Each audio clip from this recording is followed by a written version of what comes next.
吉姆同黛拉係一對年輕夫婦，佢哋住喺一間好細、好簡陋嘅屋入面，日子過得唔算好好，但係佢哋好恩愛，互相照顧，生活過得好滿足。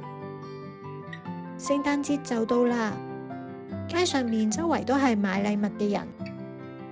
吉姆一面返工，一面諗，點都要買份禮物送俾黛拉。但係佢身上面最值錢嘅就只有死咗嘅爸爸留俾佢嘅一隻祖傳金錶。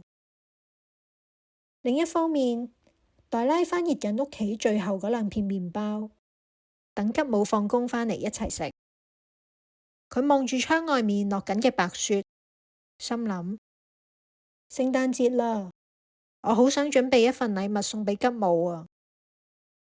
佢望住間乜都冇嘅屋，摸一摸自己嗰把又黑又長又柔順嘅頭髮，笑咗一下，似乎諗到辦法喎。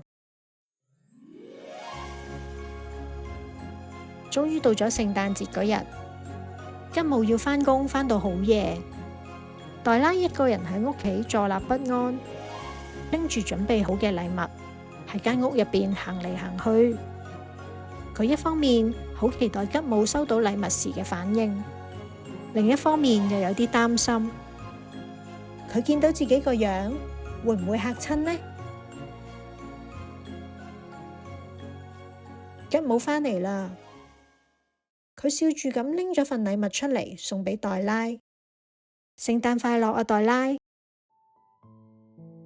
黛拉一拆開包裝，見到入面係一把好精緻嘅木梳，佢即刻眼濕濕，啲眼淚好大粒好大粒咁流落嚟。吉姆即刻好驚咁話：你唔鍾意啊？唔緊要啊，你唔好喊啊！黛拉冇出聲，淨係慢慢咁拉低咗佢頂帽，嗰把又長又烏黑又柔順嘅頭髮唔見咗，定係剩返一頭好短嘅頭髮。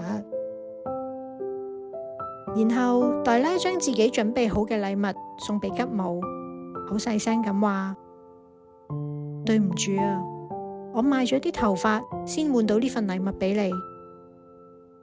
吉姆拆開嚟一睇，入面係一條閃閃發光嘅金錶鏈。